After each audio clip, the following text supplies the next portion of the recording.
హరి, ఈ వరల్డ్ లోనే famous super hero ఎవరో తెలుసా? Iron man.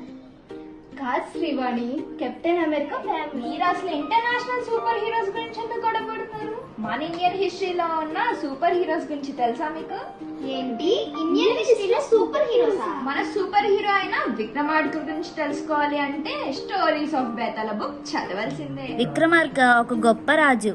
ఒకరోజు ఒక ఋషి ఆ రాజ్యానికి వస్తాడు. రాజు అతన్ని ఎంతో గౌరవంగా ఆహ్వానిస్తాడు. రాజు యొక్క గొప్ప వ్యక్తిత్వాన్ని చూసి సన్యాసి సంతోషించి ఆయనకు ఒక పండు కానుకగా ఇస్తాడు. ఇలా ప్రతిరోజు ఒక పండు ఇచ్చేవాడు. ఒక రోజు ఆ రాజ్యంలో పూజారి ఆ పండును తీసుకుని ఒక కోతికి ఇస్తాడు. కోతి దానిని కొరికినప్పుడు వజ్రాలు కింద పడతాయి. అప్పుడు రాజు అన్ని పండ్లను పగలగొట్టమని చెప్తాడు.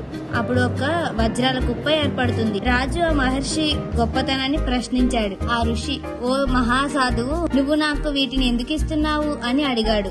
మానవాళి అన్ని దుష్టుల నుంచి రక్షించడానికి నేను ఒక తపస్సు చేస్తున్నాను. దానికి ఒక గొప్ప శౌర్యం మరియు బలం ఉన్న గొప్ప వ్యక్తి కావాలి. అందువలన మీ సహాయం కోరుతున్నాను. రాబోయే అమావాస్య రోజున నా తపస్సు స్థలానికి నువ్వు అర్ధరాత్రి ఒంటరిగా రావాలి. విక్రమ అర్ధరాత్రి బయలుదేరి ఋషి దగ్గరకు చేరుకున్నాడు. ఇప్పుడు దయచేసి ఆ మర్రి చెట్టు ఎక్కడ ఉందో చెప్పు. ఆ మర్రి చెట్టు ఇక్కడ నుండి 10 కిలోమీటర్ల దూరంలో ఉంది. చెట్టు దగ్గరికి చేరుకున్న వెంటనే శవం యొక్క తాళ్లను కత్తిరించి కొమ్మ నుండి వేరు చేసి ఇక్కడికి తీసుకురండి అని చెప్పారు.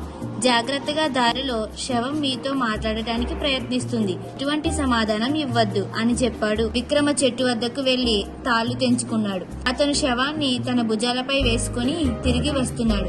అప్పుడు శవం మాట్లాడుతుంది. అలసట నుంచి బయటపడటానికి మీకు ఒక కథ చెప్పనా? అది చెప్పిన తరువాత మిమ్మల్ని కొన్ని ప్రశ్నలు అడుగుతాను. తెలిసి కూడా సమాధానం చెప్పకపోతే మీ తల 1000 ముక్కలుగా పగులుతోంది. కాబట్టి జాగ్రత్తగా వినండి అన్నాడు. సో ఈ ప్రశ్నని జాగ్రత్తగా విని సమాధానం చెప్పండి. అయితే ఒక రాజ్యంలో ఒక రాజు ఉండేవాడు అనమాట. ఆయన పక్క రాజ్యానికి కాళీమాత అమ్మవారి టెంపుల్ జాతరకి వెళ్ళాడు. వెళ్ళినప్పుడు అక్కడ ఒక అందమైన అమ్మాయిని చూశాడు. ఆ అందమైన అమ్మాయిని ఎలాగైనా తన రాణిని చేసుకోవాలని కాళీమాత అమ్మవారికి, ఒకవేళ నా కోరిక నెరవేరితే తల్లి నా తలని కోసి అది నీకు బలిగా ఇస్తాను అని మొక్కుకుంటాడు. చాలా రోజులు గడిచాయి, సంవత్సరాలు గడిచాయి, కానీ తన కోరిక మాత్రం నెరవేరదు. ఒకగానొక రోజు రాజు వాళ్ళు తల్లి, ఏంటి నాయన ఇలా ఉన్నావు అని అడగగా అప్పుడు తను చెప్తాడు, నేను ఇలా ఒక అందమైన అమ్మాయిని చూశాను పక్క రాజ్యంలో, తననే ఎలాగైనా వివాహం చేసుకోవాలి అని అనుకుంటున్నాను అని చెప్తాడు. వాళ్ళమ్మ చాలా కష్టపడి ఆ అమ్మాయి ఎక్కడుంటుందో ఏంటో అన్ని తెలుసుకొని తననే రాణిగా ఇస్తారు. అలా వాళ్ళిద్దరూ పెళ్లి జరగగా చాలా సంవత్సరాలు చాలా ఆనందంగా గడుపుతారు. అసలు రాజు ఇలా అమ్మవారికి ఒక మొక్కు మొక్కుకున్నానన్న విషయం కూడా మర్చిపోతారు. అలా ఒక రోజు ఆ అమ్మాయి వాళ్ళ అన్నయ్య రాజ్యానికి వస్తాడు. రాజ్యానికి వచ్చినప్పుడు పక్క ఊర్లోని జాతర జరుగుతుంది కాళీ అమ్మవారిది, వెళ్దామా అని అడుగుతాడు. అడిగిన సమయంలో అప్పుడు రాజు గుర్తొస్తుంది, అయ్యో నేను కాళీ అమ్మవారికి ఇలా ఒక మొక్కుకున్నాను కదా, ఎలాగైనా ఆ మొక్కును తీర్చుకోవాలి అని గుర్తొస్తుంది. ఆయన గబగబా వెళ్ళి కాళీ అమ్మవారికి తన శిరస్సుని బలిగా ఇస్తారు.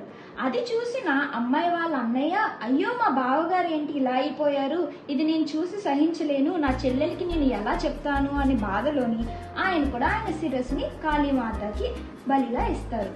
వీళ్ళిద్దరూ ఎక్కడికి వెళ్ళిపోయారా అని వెతుక్కుంటూ వెళ్తున్న రాణి వీళ్ళిద్దరి శవాల్ని అలా చూసి అస్సలు తట్టుకోలేకపోయింది. చాలా బాధపడింది.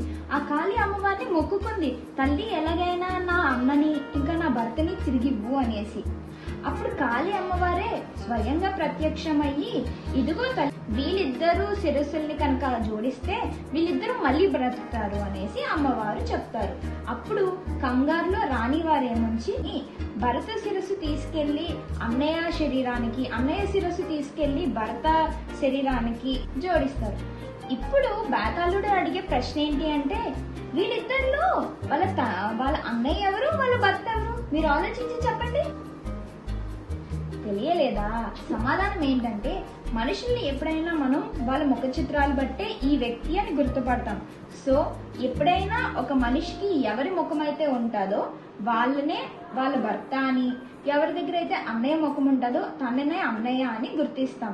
So moral of the story ఏంటి అంటే, మనిషిని ఎప్పుడైనా ముఖ చిత్రాలు బట్టే గుర్తుపడతాం.